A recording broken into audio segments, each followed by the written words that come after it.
Hello and welcome to a new series of Hot Topic where we debate the issues of the day affecting the people of East Yorkshire and Lincolnshire.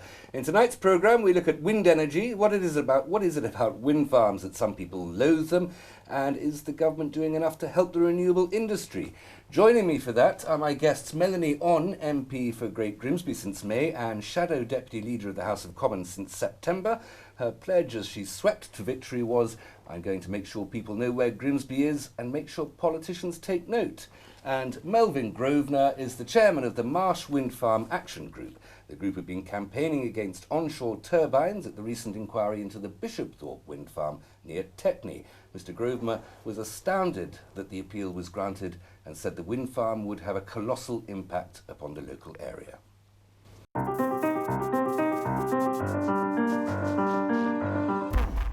Welcome to Hot Topic. I'm Hugh Richards. Before we start the debate, let's take a look at some of the facts and figures. The UK has the resources to be a green energy powerhouse. The Humber is earmarked as the renewables hub for the UK, and a series of government initiatives have been put together to support the growth of this industry.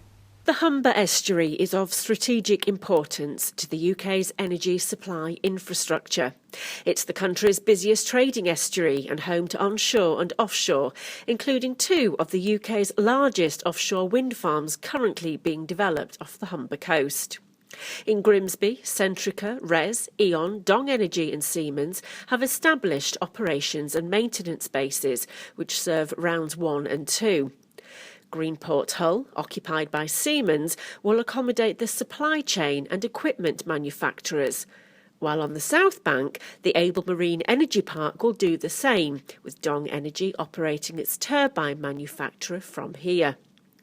Overall, the UK government has invested £7 billion in offshore wind farms, and 80% of all North Sea offshore wind farms are within 12 hours of the Humber estuary, while 813 offshore and onshore farms are located within East Yorkshire and Lincolnshire. The UK government hopes to produce 30% of its electricity from renewables by 2020. However, nuclear energy seems to be the flavour of the month. Well, that's a brief explanation of the issues.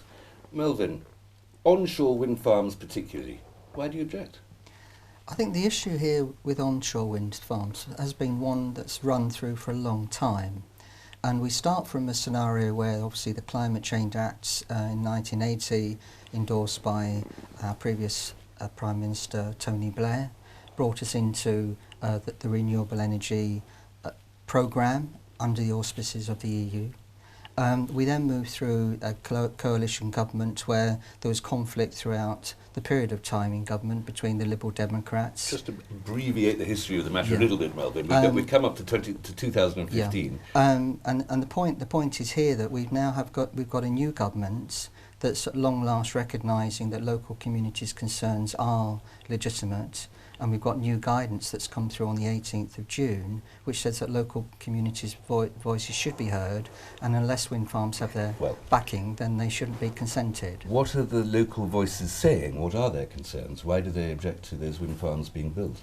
In the main, it's impacts on landscape, it's impacts on their local environment, its impact on noise, and particularly when we're looking at the Bishopthorpe Farm scheme, which was widely objected to, and yet the planning inspector recommended approval to the Secretary of State Eric Pickles that this scheme should go ahead, and Eric Pickles agreed with that. We saw there that, we felt there was misrepresentation from the developers saying it was an acceptable scheme, and in no way is it an acceptable scheme. Because of the aesthetic and noise impact?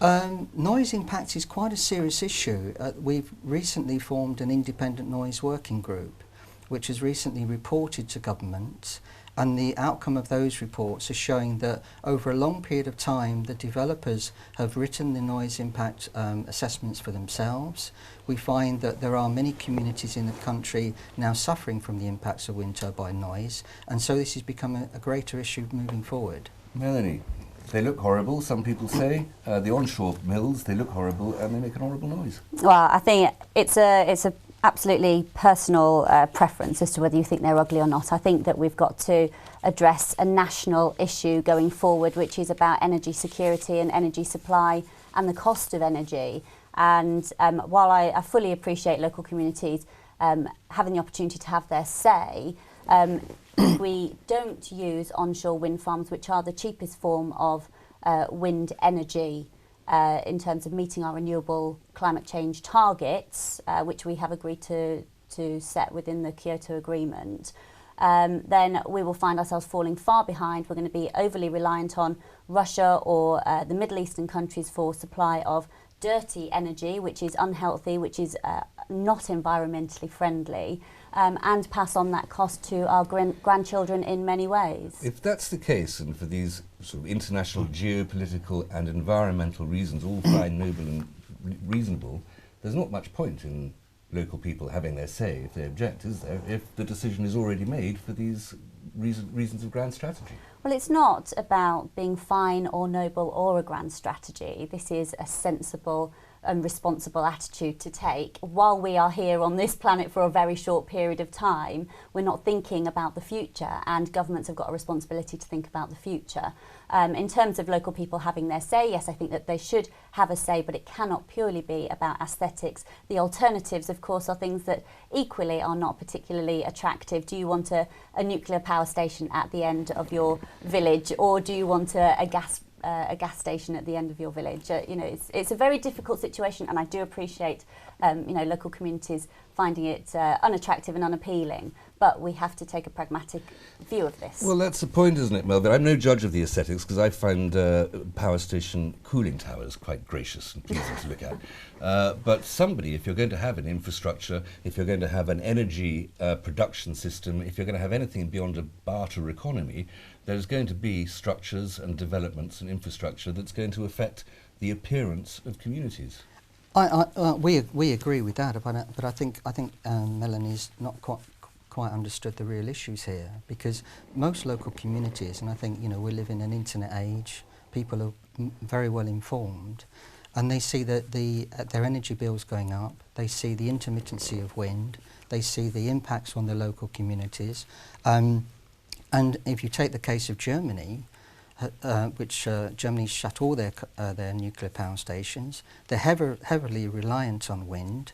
They found that it's unsustainable, and they're building coal-fired power stations. So, the wind energy industry is all very well and good, and yes, we want to move forward to it. I would just say that I've been on the Energy and Climate Change Select Committee in Parliament, and actually the comments that Melvin has made is not entirely accurate. The reliance on wind farms is the case in Germany, and they are pleased to have met their climate change targets. There isn't, as far as I'm aware, if you can point me to those new gas stations that they're building. Coal stations.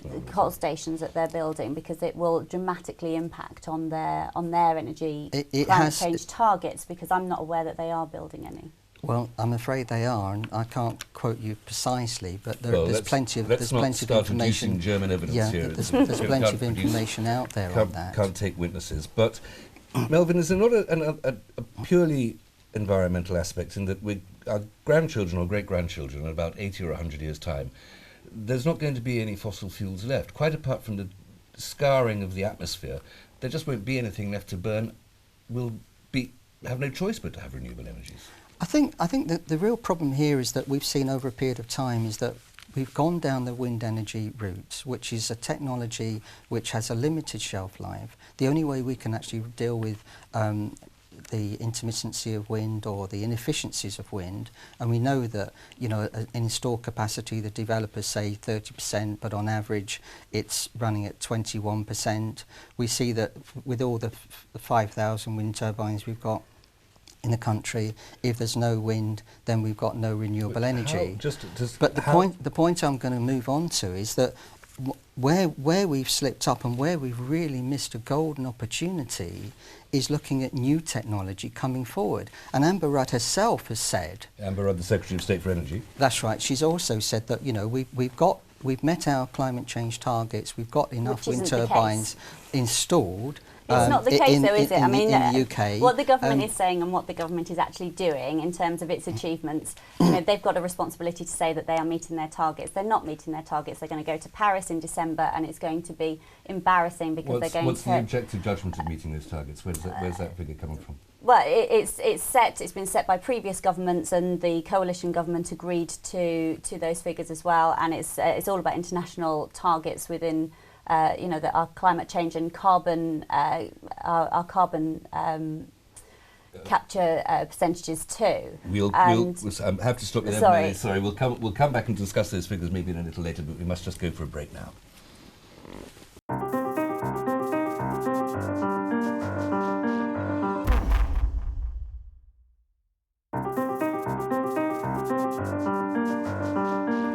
Welcome back. Still with me in the studio are Melanie Onn MP for Great Grimsby and Melvyn Grosvenor, Chairman of the Marsh Wind Farm Action Group. We've just been talking about the merits or the demerits of renewable energy and trying a little bit to predict the future. Melvyn, just want to make that point a bit tighter. How will my great-grandson in the year 3000 switch on his light bulb?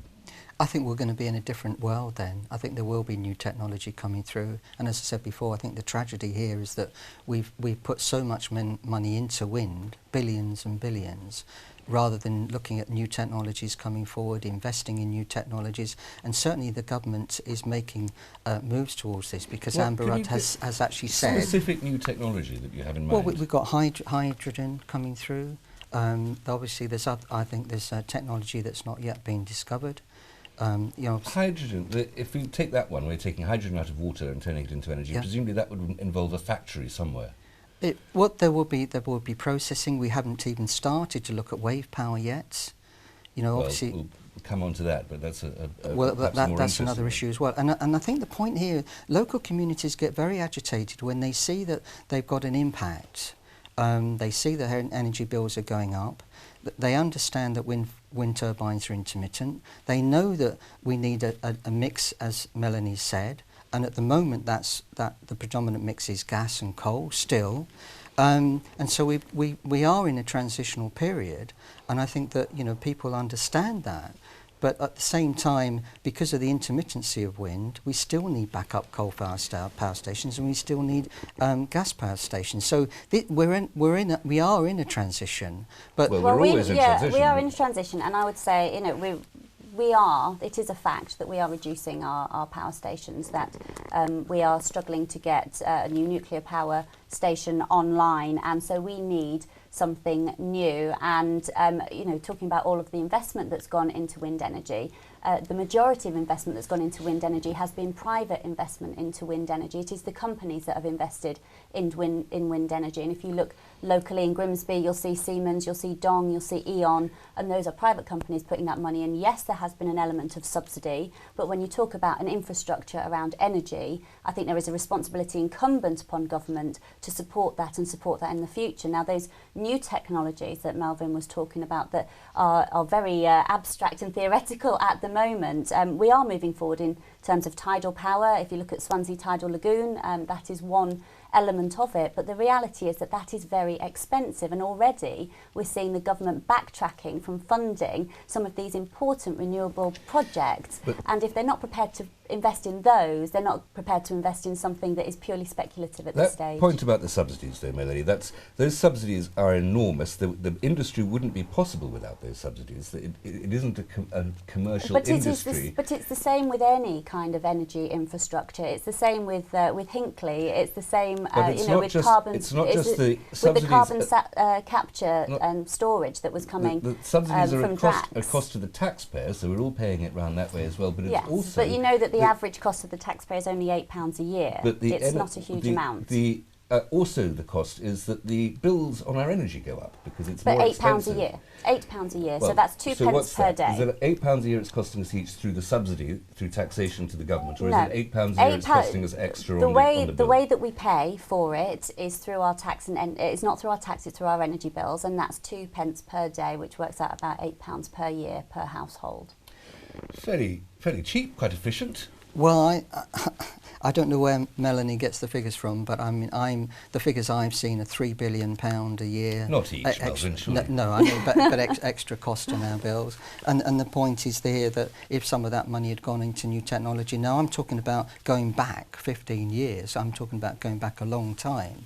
And again, we are almost in a car crash situation where we've got wind turbines coming through. But this is brand new technology, Melvyn. I don't know how you can say that, because actually 15 years years ago, we didn't have any wind farms. It's taken this long, it's taken development. And I know that some of the local firms have spent something like £40 million investing in our area, and that is a huge amount of money for an individual company to spend on developing our future energy needs. But it also has provided employment in the area, and we're looking at potentially another 4,000 jobs coming out of renewables. I was going to ask, but Melanie, is that not in some ways a sort of an artificial creation of employment? Of course, for your constituency, it's very good news, and you have a perfectly legitimate vested interest in this new industry because it's putting so much money into your people.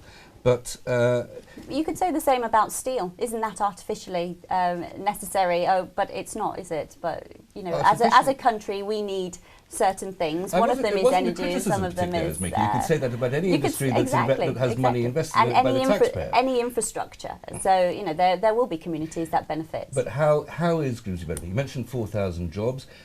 Is that going to be a permanent increase in 4,000 jobs, or are people going to be, once everything's built, are they going to be going away and working on other projects? I mean, Melvin's mentioned the kind of the shelf life. I mean, we're talking about 35 years worth of jobs, and these are mainly around the operations and maintenance roles, and they are long term, as far as I can see. The same as you would expect in a nuclear power station that has a shelf life of about 30 years itself. So that, in effect, that the fact that the shelf life is quite short. Well, it's no shorter than nuclear. But that's a good thing, isn't it, for you? Because it means that it keeps at some point, at some point there will have to be, there will have to be new turbines installed, and that will mean more jobs coming to the area. Well, Melvin, it's a big hit to the local economy you're suggesting here. I agree that the local economy needs jobs, and we welcome the fact that, you know, obviously there is an offshore industry coming through, but obviously that's got to be laid against the cost of building the facilities.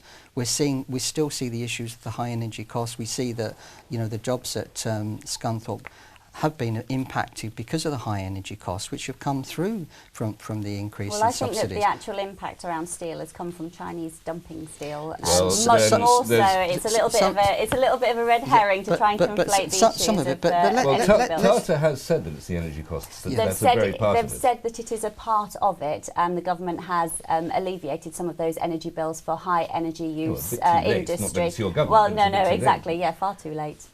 But I have issues coming back because, you know, most of the turbines that have been built over the past sort of 10, 15 years have been manufactured in Germany, Siemens.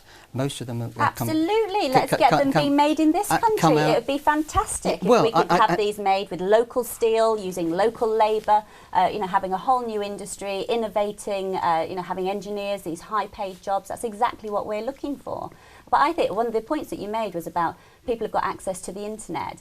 Yes, all of that developing home use technology is driving up our energy use, and we must make sure that we've got secure energy supplies for the future, because our population is increasing, our energy use is increasing, and if we don't do something about it, if we just say not in our backyard, then we're going to face some serious problems in the future. To be honest, Tata was making steel plate for the wind turbine tower, so I mean that local industry was in Scunthorpe was supporting the industry in Grimsby, and vice versa. Excellent, good. I'm pleased to hear that. Oh, well, okay, I pass on some good news. I just wanted we talked about the environmental impact of using old-fashioned non-renewable energy, the fact that that's going to run out anyway, the harm that it's doing to the planet, the cost of it, and the fact that it's not really creating any new jobs. What other alternatives to energy that's either natural or burning something is there apart from nuclear? I mean, nuclear, that seems to be what they do in France, and that seems to work extremely well. I think so, but there's been a new announcement, hasn't there, that David Cameron's looking at a new energy grid coming in from Iceland for the volcanic energy that's being produced there. We've still got. I don't think anybody in Grimsby wants to rely on anything coming from Iceland. Well, I mean, yeah, but I mean, if we're talking about local jobs, then obviously, you know, as I said before, I think that there are opportunities coming forward, and I certainly, obviously, over a period of time, that the turbine jobs in Grimsby, particularly offshore, will be sort of important to the local economy. But when you're talking about a small-scale wind farm of 8 turbines relative to the offshore, and the disproportionate environmental impacts that causes to the local communities, then we've got a real issue. You know, the Humber Gateway, we're talking about what and Tritton Knoll, we're talking about 219 megawatts. Tritton Knoll, 800 megawatts. It's very easy though, isn't it, to say, well, let's put everything offshore. There we can't see it, there we can't hear it, and it's incredibly abstract. And it's very easy, but you know, if people are worried about the cost of renewables, then actually, you know, the cost of doing everything offshore, the diesel that it takes to get the boats out there and take the staff out there, the monopiling into the seabed, and you know the impact that it has. You know, if people have environmental concerns, the potential impact that it has on the environment there. You know, it just seems to me that it's convenient rather than having it, you know, where people can see it. I hope we've established, Melvyn, that you're not just representing NIMBYs. There's an economic as well as an aesthetic argument behind what you say. Absolutely, yeah. Melanie, you're not just advocating the interests of the selfish interests of your own constituents in having this vastly subsidised industry putting money in the pockets of your constituents. Yeah. Good. Well, I think in that case we have created more light than heat. Thank you both very much. That's it for tonight. The first episode of Hot Topic of this series. Please join in the chat or possibly the reasoned argument on Twitter using the hashtag Hot Topic. Email your views to hottopic@estuary.tv. And until next time, good evening.